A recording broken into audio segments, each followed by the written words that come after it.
Good morning, everybody. Today we will discuss Block Third. Topic is medieval tradition of historiography, medieval Indian historiography, सल्तनत and Mughal period. इसके अंतर्गत हमने बहुत सारा जो टॉपिक हैं वो कवर कर लिए हैं। आज का हमारा जो टॉपिक रहेगा जिसके अंतर्गत हम सांस्कृतिक इतिहास लेखन का अध्ययन करेंगे कि मध्यकालीन इतिहास लेखन में सांस्कृतिक इतिहास लेखन का क्या योगदान रहा, इसमें इतिहासकारों ने किस तरीके से इतिहास लेखन किया और किस तरीके से इस समय की पूरी स्थिति को दर्शाया। तो देखेंगे कि सांस्कृतिक इतिहास लेखन मध्यकालीन भारतीय इतिहास अध्ययन में संस्कृति, कला और साहित्य और धार्मिक प्रथाओं पर ध्यान केंद्रित करती है कि संस्कृति किस तरीके की होगी उस समय की, कला किस तरीके की है, साहित्य कैसा है, धार्मिक प्रथाएं कैसी हैं, जिनके आधार पर इस समय का इतिहास लिखा गया। अगर हम देखें कला और वास्तुकला, तो सांस्कृतिक इतिहास लेखन के तहत कला और वास्तुकला के विकास का अध्ययन किया जाता है, जिसमें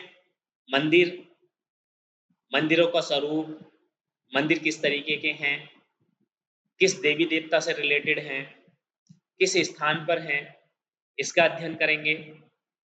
उसका परिसर कैसा है, उसमें उसकी जो एक प्रकार से जिसको हम कह सकते हैं कि मंदिर परिसर में जितना भी मंदिरों का स्ट्रक्चर है वो किस तरीके से तैयार किया गया है, उसमें रुपया पैसा का लेन देन कैसे होगा, इस चीज़ को हम इसके अंतर्गत देखेंगे। वहीं मस्जिदें, मकबरे और महलों की स्थापत्य कला कैसी थी और कला का विश्लेषण किस तरीके से किया जाएगा, तो ये हम सांस्कृतिक इतिहास लेखन के अंतर्गत देखते हैं। अगर हम बात करें सांस्कृतिक इतिहास लेखन में, तो उसमें साहित्य और भाषा को भी ध्यान में रखा जाता है। इसके तहत साहित्य और भाषा के विकास का अध्ययन किया जाएगा। इसमें संस्कृत, फारसी और क्षेत्रीय भाषाओं में इतिहास लेखन की क्रियाओं को किया जाएगा। साहित्य कृतियों का विश्लेषण किया जाएगा कि किस तरीके की कौन-कौन सी जो इतिहास लेखन किया गया जिनसे कि हमें इस समय का इतिहास का पता चल सके। इसके अतिरिक्त हम देखेंगे धार्मिक और सामाजिक प्रथाएं। सांस्कृतिक इतिहास लेखन में धार्मिक और सामाजिक प्रथाओं का दस्तावेजीकरण किया गया, उनको एकत्र किया गया, उनको संयोजित किया गया और उसमें धार्मिक उत्सव किस तरीके से हैं, अनुष्ठान कैसे हैं, कौन से धर्म कौन से उत्सव मनाते हैं, कौन से अनुष्ठानिक कार्य करते हैं, समाज में धर्म की क्या विशेषता है, हिंदू धर्म कौन से देवी देवताओं को पूजा करते हैं, बौद्ध में किन महापुरुषों की जो है आराधना की जाती है, इसी तरीके से जैन में कौन कौन से जो ऐसे भगवान हुए हैं, तीर्थंकर हुए हैं, जिन्होंने जो है इसको देखा और उनके बारे में अपना इतिहास लेखन किया। इसी तरीके से इस्लाम में कौन कौन से जो है पीर पैगंबर, इन सब की बात जो की गई है वो धार्मिक और सामाजिक प्रथाओं के अंतर्गत इस सांस्कृतिक इतिहास लेखन के अंतर्गत हम करते हैं। धर्म की भूमिका का विश्लेषण करते हैं कि धर्म के आधार पर हम अपने समाज को किस तरीके से चलाएंगे, धर्म का क्या रोल होगा और धर्म से किस तरीके से पूरी व्यवस्था को कंट्रोल किया जाएगा। अगर हम देखें सांस्कृतिक आदान प्रदान की बात करें तो इसमें विभिन्न सांस्कृतिक आदान प्रदान होते हैं, जिसमें व्यापार है और प्रवासन और माध्यम से सांस्कृतिक प्रभावों का विश्लेषण किया जाता है कि व्यापार कैसा है, किन किन देशों के साथ है कौन कौन सी ऐसी वस्तुएं हैं जिनको हम निर्यात करते हैं, जिनका हम आयात करते हैं और उससे हम अपने यहाँ की आवश्यकताओं को पूरा करते हैं। ये सब हम सांस्कृतिक इतिहास लेखन के अंतर्गत भी देखने को मिलता है। अगर हम देखें कि सांस्कृतिक इतिहास लेखन का अध्ययन हमें मध्यकालीन भारतीय समाज की सांस्कृतिक समृद्धि और विविधता को समझने में भी मदद करता है, जिससे इतिहास का एक नया और एक समग्र दृष्टिकोण हमें प्राप्त होता है, जिसके माध्यम से हम इस समय की यानी कि दिल्ली सल्तनत और मुगल काल का जो इतिहास है, जिसको हम मध्यकालीन इतिहास के अंतर्गत देखते हैं, उसका पूरा अध्ययन करते हैं और इस सांस्कृतिक इतिहास लेखन के द्वारा हम उस समय की पूरी व्यवस्था को देख पाते हैं। इसी क्रम में हम मध्यकालीन भारतीय इतिहास लेखन का निष्कर्ष और महत्व पर चर्चा करेंगे। तो मध्यकालीन भारतीय इतिहास लेखन का अध्ययन हमें उस समय की जटिलताओं को, विविधताओं को समझने में मदद करता है, जिससे हमें इतिहास के विभिन्न पहलुओं को गहराई से समझने और उनकी प्रासंगिकता को आधुनिक संदर्भ में समझने का जो है सक्षम बनाता है।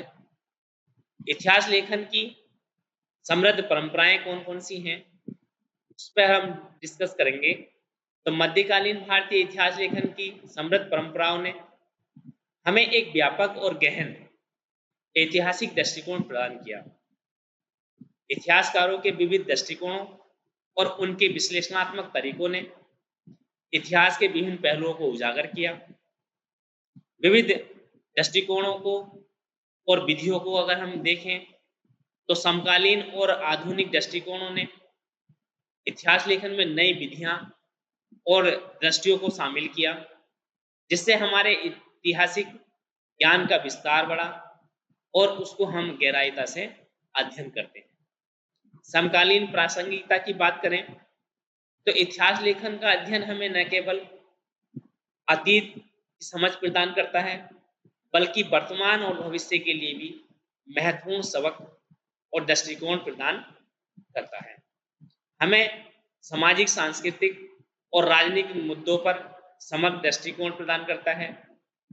नवीन शोध की संभावनाएं कैसी हैं, इसमें भविष्य के लिए नवीन शोध विधियां और दृष्टियां हमारे ऐतिहासिक ज्ञान को और भी समृद्ध और विस्तृत करती हैं और एक भविष्य के लिए नई संभावनाएं बनाने का प्रयास करती हैं। मध्यकालीन भारतीय इतिहास लेखन का अध्ययन हमें इतिहास के विभिन्न पहलुओं को समझने और उनके महत्व को मूल्यांकित करने में मदद करता है, जिससे इतिहास का एक व्यापक और समावेशी दृष्टिकोण प्राप्त होता है। अब हम डिस्कस करेंगे सामाजिक इतिहास लेखन।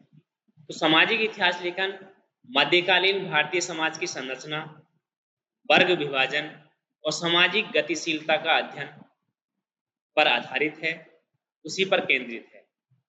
यह हमें समाज की जटिलताओं और विभिन्न समूह के अनुभवों को समझने में मदद करता है कि उस समय के समूह कैसे थे, उस समय का समाज कैसा था, जिसके आधार पर हम किस प्रकार का एक इतिहास लेखन करें जो आगामी पीढ़ी के लिए एक सही मार्गदर्शक के रूप में अपना रोल अदा करे। इसमें अगर हम देखें जाति और वर्ग संरचना, तो सामाजिक इतिहास लेखन में जाति और वर्ग संरचना का अध्ययन शामिल है, जिसमें विभिन्न जाति समूह की भूमिका, उनके अधिकार, सामाजिक स्थिरता का विश्लेषण किया जाता है। उनको अनुभव के आधार पर भी देख सकते हैं, बातचीत के आधार पर भी देख सकते हैं। अगर हम देखें ग्रामीण और शहरी जीवन, तो यह ग्रामीण और शहरी जीवन की स्थितियों का विश्लेषण करता है। इसमें कृषि कैसी है, कौन कौन सी फसलें उगाई जाती हैं, किस समय उगाई जाती थी, उस पर किस तरीके का कंट्रोल होता था, ये किसके अधिकार में चलती थी और किसके थ्रू जो है इस तरीके की कृषि कार्य किए जाते थे। उस समय का व्यापार व्यापार कैसा था, कौन सी वस्तुएं अत्यधिक उत्पादित की जाती थी, किन वस्तुओं का निर्यात अधिक मात्रा में किया जाता था और कौन सी वस्तुओं का आयात अधिक मात्रा में किया जाता था। इस पर हम जो है गंभीरता से जो है चर्चा करते हैं, उनका विश्लेषण करते हैं। अब इस व्यापार पर शहरीकरण का क्या प्रभाव पड़ा, इस पर भी हम देखें तो ये जो है हमें एक उस समय की उचित इतिहास लेखन के अंतर्गत देखने को मिलता है। सामाजिक प्रथाएं और संस्थाएं कौन कौन सी हुआ करती थी, तो सामाजिक इतिहास लेखन में सामाजिक प्रथाओं और संस्थाओं का दस्तावेजीकरण किया गया। इसमें विवाह हो सकते हैं, तो विवाह किस प्रकार का होता था, कौन कौन सी जो है विवाह की प्रणालियां थी, उन प्रणालियों का भी हम इस इतिहास लेखन में अध्ययन करते हैं।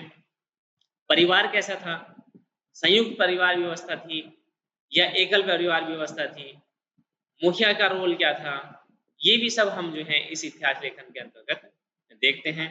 सामुदायिक संरचना का विश्लेषण भी इसके अंतर्गत किया गया है कि समुदाय कितने वर्गों में बटा हुआ है, समुदाय के अपने अपने क्या दायित्व हैं, वो किसके आधार पर कंट्रोल होते हैं, किस तरीके से सामुदायिक क्रियाएं की जाती हैं। अगर हम देखें सामाजिक आंदोलन और विद्रोह, तो इस समय सामाजिक आंदोलन भी हुए, उनका विरोध भी हुआ। तो ये जो है हमें आंदोलन विरोध का अध्ययन कराते हैं।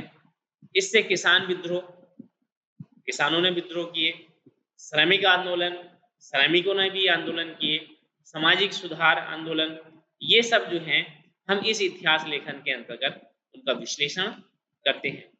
अगर हम देखें सामाजिक इतिहास लेखन का अध्ययन हमें मध्यकालीन भारतीय समाज की संरचना और गतिशीलता को समझने में मदद करता है, जिससे इतिहास का एक समग्र दृष्टिकोण हमें प्राप्त होता है। अगर हम बात करें इकोनॉमी हिस्टोग्राफी की, तो इसमें आर्थिक इतिहास लेखन मध्यकालीन भारतीय अर्थव्यवस्था के विभिन्न पहलुओं का विश्लेषण करता है।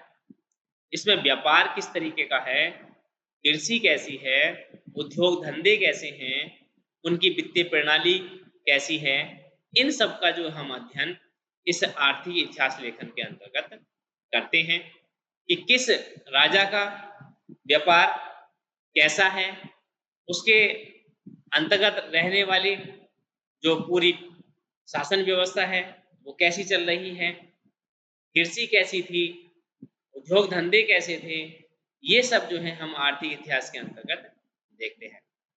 अगर हम देखें कृषि और भूमि प्रणाली, तो आर्थिक इतिहास लेखन में कृषि का उत्पादन, भूमि की प्रणाली का अध्ययन किया जाता है, क्योंकि उस समय ये देखा गया मुगल काल में, खासकर अकबर के टाइम पीरियड में, कि जो जमीनें थी वो एक जैसी नहीं होती थी। कहीं पर ज़्यादा उत्पादन होता था, कहीं पर कम उत्पादन होता था, कहीं पर वर्षा ज़्यादा होती थी, कहीं पर कम होती थी, कहीं पर पानी की व्यवस्था थी, नहरें निकली हुई थी और कहीं पर कम थी। तो सभी जगह एक जैसा रेवेन्यू कलेक्शन नहीं हो सकता था, क्योंकि वो प्रोडक्शन के आधार पर था। तो अकबर ने उस समय जो भूमियां हैं उनको कई पार्टों में डिवाइड किया, जिसमें एक नाम आता है टोडरमल का। तो टोडरमल ने जमीनों को देखा, उनकी फर्टिलिटी देखी और उसके आधार पर इस भूमि को कई पार्टों में डिवाइड कर दिया और उसके आधार पर इन्होंने टैक्स लेना जो है स्टार्ट किया।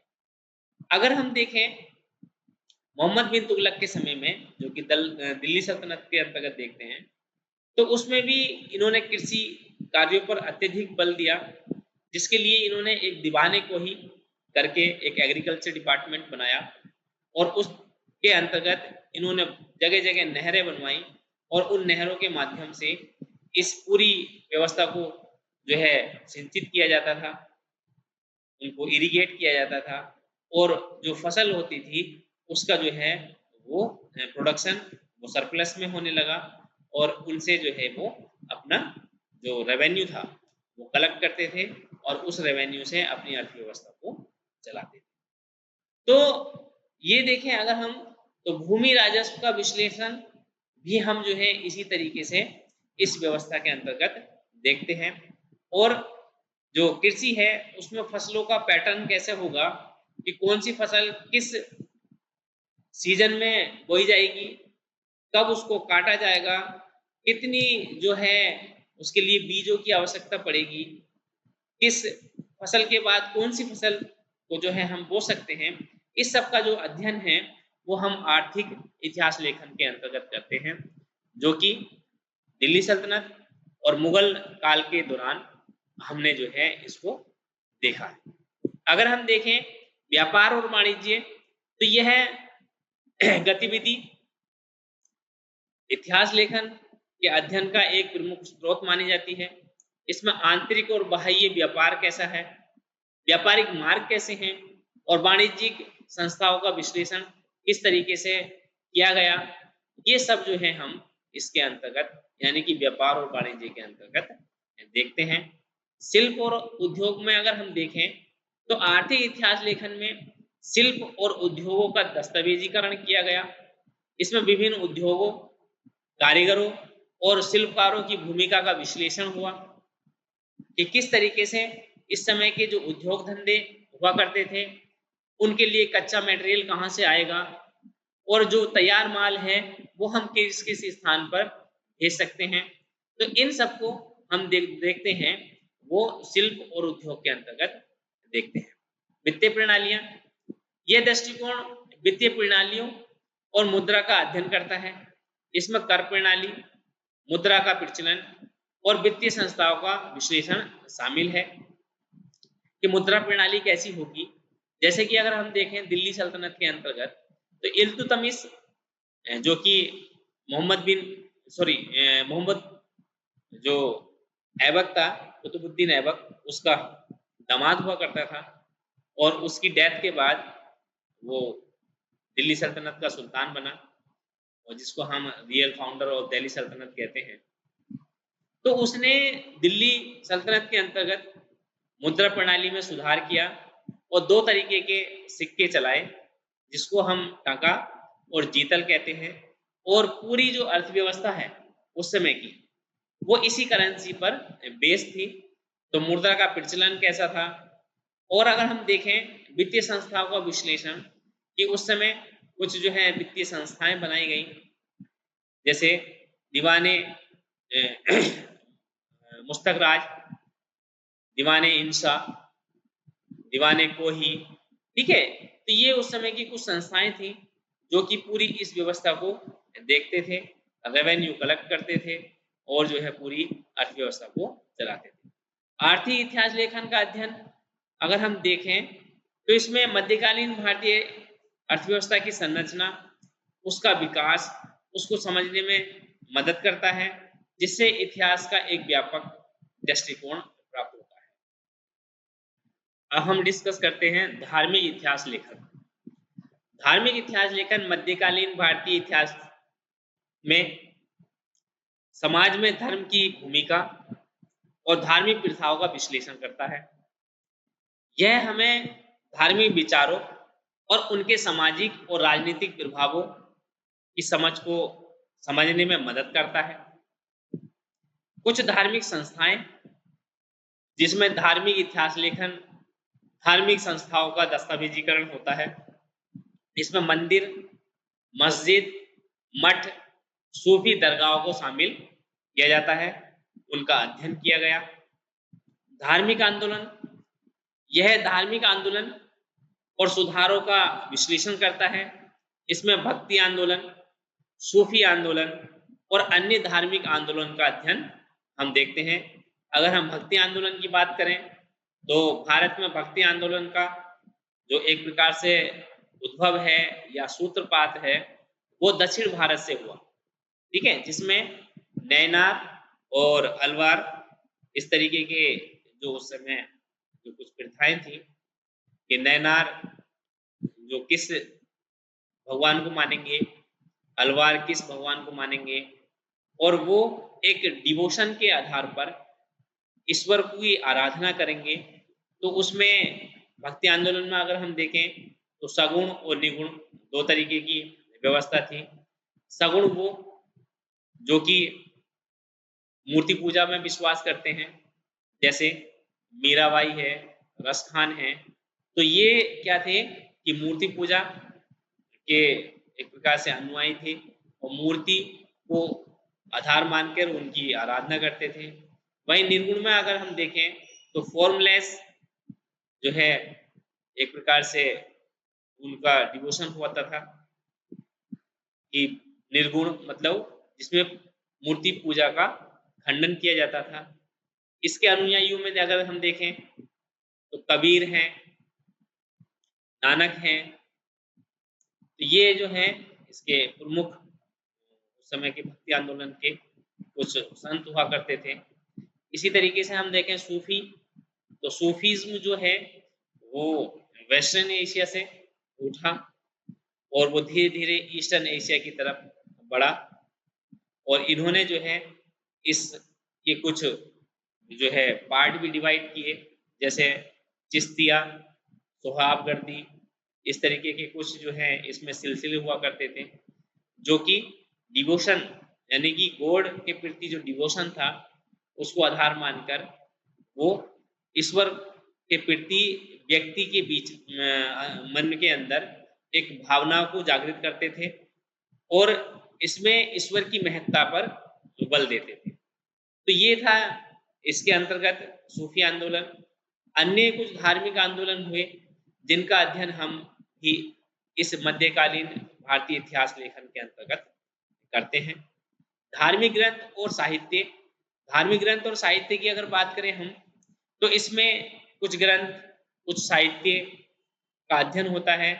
इनमें वेद हो सकते हैं, पुराण हैं, कुरान है, सूफी साहित्य का विश्लेषण इसके अंतर्गत शामिल है।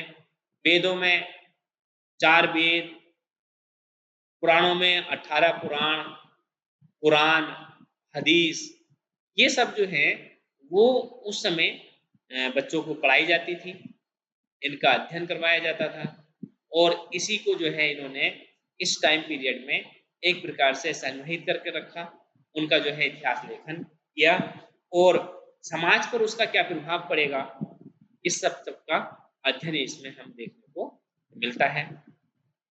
अभी अगर हम देखें कि जो धार्मिक सह अस्तित्व है उस समय का, तो धार्मिक समुदायों के बीच सह अस्तित्व को बनाना, बातचीत के माध्यम से उनमें तालमेल बिठाना, ये बहुत जरूरी था, जिसमें हिंदू, मुस्लिम, जैन, बौद्ध जो समुदाय थे उनके बीच के संबंधों को देखना, उसमें जो है एक प्रकार से सामंजस्य स्थापित करना, वो सब हम इस इतिहास लेखन के अंतर्गत देखते हैं। धार्मिक इतिहास लेखन का अध्ययन हमें मध्यकालीन भारतीय समाज में धर्म की भूमिका और उसके प्रभावों को समझने में भी मदद करता है, जिससे इतिहास का एक समग्र दृष्टिकोण हमें प्राप्त होता है। इसी क्रम में हम सैन्य इतिहास लेखन का अध्ययन करेंगे। तो मध्यकालीन भारतीय इतिहास लेखन में सैन्य इतिहास लेखन का भी बहुत बड़ा योगदान है, क्योंकि इसमें सैन्य संरचना, युद्ध की रणनीतियां और सैनिक अभियानों का विश्लेषण किया जाता है। यह हमें उस समय के युद्ध और सुरक्षा की समझ प्रदान करता है कि किस तरीके से उस समय के सुल्तान, उस समय के जो राजा हैं, वो कैसे रणनीतियां बनाते थे और अपने क्षेत्र का विस्तार करते थे और अपने यहाँ की प्रजा को वो सब सुविधाएं प्रदान करने का प्रयास करते थे जिनकी उनको आवश्यकता है। तो इसमें इन्होंने सैन्य संरचना पर बल दिया। तो सैन्य संरचना में जो सेना की संरचना कैसी होगी, उसका संगठन कैसे होगा, इसका इसमें अध्ययन किया गया है। इसमें सेना की विभिन्न शाखाओं, सैन्य पद, उसका संगठनात्मक ढांचा किस तरीके का होगा, इसका भी विश्लेषण हम मध्यकालीन इतिहास लेखन के अंतर्गत करते हैं। अगर हम देखें युद्ध की रणनीतियां, तो युद्ध की रणनीतियों के लिए इन्होंने कुछ तकनीकों का प्रयोग किया। युद्ध में किस तरीके से तैयारी की जाएगी, उसका संचालन कैसे होगा, युद्ध के बाद की व्यवस्था का अध्ययन इन्होंने इसके अंतर्गत किया है कि किस तरीके से युद्ध की रणनीति तैयार की जाए, युद्ध किया जाए, उसका संचालन हो, और युद्ध के बाद जो एक प्रकार से त्रासदी आती है, उसमें जो हताहत होते हैं, उनको किस तरीके से मैनेज किया जाएगा जिससे कि व्यवस्था सही से चले। तो ये सब जो है हम इस सैन्य व्यवस्था के अंतर्गत देखते हैं। अब कुछ महत्वपूर्ण सैन्य अभियान हैं जिसमें इन्होंने जो है उन अभियानों का दस्तावेजीकरण किया कि एक स्थान से दूसरे स्थान पर जो युद्ध करने जाते थे, उनका विस्तृत वर्णन किस तरीके से मिले, युद्ध के कारण क्या रहे और उसका परिणाम कैसा था, उसका जो विश्लेषण है वो हम जो है इसके अंतर्गत देखते हैं। अब अगर हम देखें कि सैन्य उपकरण कैसे थे, तकनीकियां कैसे यूज होती थी, जैसे बाबर के बारे में बताया जाता है कि बाबर से पहले इंडिया में कभी भी गन पाउडर का इस्तेमाल नहीं किया गया। तो बाबर आया यहाँ पर और उसने जो है गन पाउडर का इस्तेमाल किया और उस गन पाउडर के थ्रू जो है बड़ी से बड़ी सेना को जो है परास्त इसने कर दिया, तोपों का यूज किया। तो ये सब तकनीकियां जो हैं, ये जो उपकरण हैं, वो युद्धों के अंतर्गत यूज किए गए। इसमें उनके हथियार कैसे थे, किलेबंदी कैसी की जाएगी, कोई भी व्यक्ति जो है वो किले को भेद ना सके, और सैन्य प्रौद्योगिकी का विश्लेषण भी इसके अंतर्गत करते हैं। सैन्य इतिहास लेखन का अध्ययन हमें मध्यकालीन भारतीय सैन्य संरचना और युद्ध की रणनीति की समझ प्रदान करता है, जिससे इतिहास का एक व्यापक स्वरूप हमें प्राप्त होता है। Now we see relationship between historiography and political power. इसमें हम देखेंगे patronage and sponsorship, historiography and propaganda, challenges to establishment narratives. कि मेडिवल हिस्टोग्राफी को लिखने में कौन कौन से चैलेंजेस आए, कौन कौन सी चुनौतियां थी जिनको जो है इसमें देखा गया। तो ऐतिहासिक अनुसंधान में कई चुनौतियां और संभावनाएं होती हैं जो इतिहासकारों को नए दृष्टिकोण और विधियों को अपनाने के लिए प्रेरित करती हैं। जैसे सूचना की उपलब्धता, कि ऐतिहासिक अनुसंधान की एक प्रमुख चुनौती सूचना की उपलब्धता है। जब तक हमारे पास सही तरीके से संसाधन नहीं होंगे, सही तरीके से डाटा नहीं होगा, सूचनाएं हमारे पास नहीं होंगी और उसकी सटीकता नहीं रहेगी, तो हम किसी भी इतिहास लेखन को सही तरीके से नहीं लिख सकते। इसमें जैसे स्रोतों की कमी हो सकती है, उनका नष्ट हो जाना हो सकता है, और उनका गलत दस्तावेजीकरण जो कि अनुसंधान को कठिन बना सकता है। भाषाएं, जैसे कि हमारे देश में बहुत सारी भाषाएं यूज होती हैं, बोलियां यूज होती हैं, तो उनमें भी हम इतिहास लेखन लिखते समय बहुत सारी परेशानियों से गुजरते हैं। विभिन्न भाषाओं और लिपियों में लिखे गए स्रोत को समझना और उनका अनुवाद करना बहुत चुनौतीपूर्ण होता है।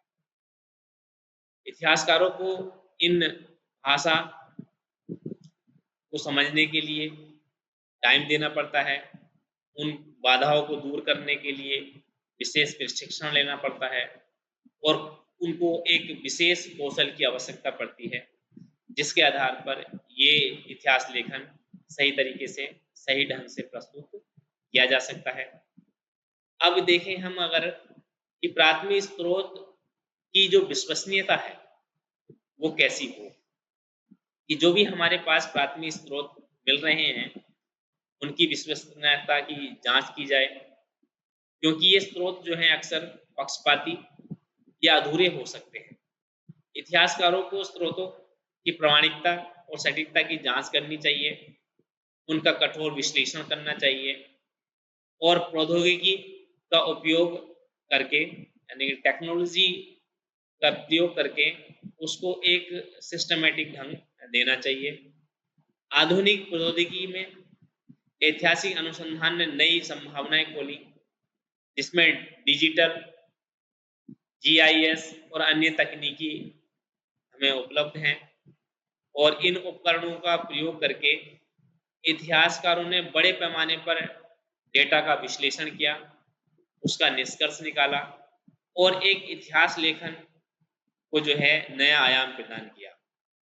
अब अगर हम देखें कि इसके आधार पर जो भविष्य की संभावनाएं हैं वो कैसी होंगी, तो नए शोध उपकरण के आधार पर हम जो है इनका गहन अध्ययन करेंगे, व्यापक शोध करने में इसकी मदद लेंगे और अंतर्राष्ट्रीय सहयोग भी हम इससे प्राप्त कर सकते हैं, जिससे वैश्विक सहयोग और बहुविषयक दृष्टिकोण इतिहास लेखन में नए दृष्टिकोण को जो है देखेगा और इस तरीके से हम जो है एक अच्छा इतिहास लेखन लिख सकते हैं।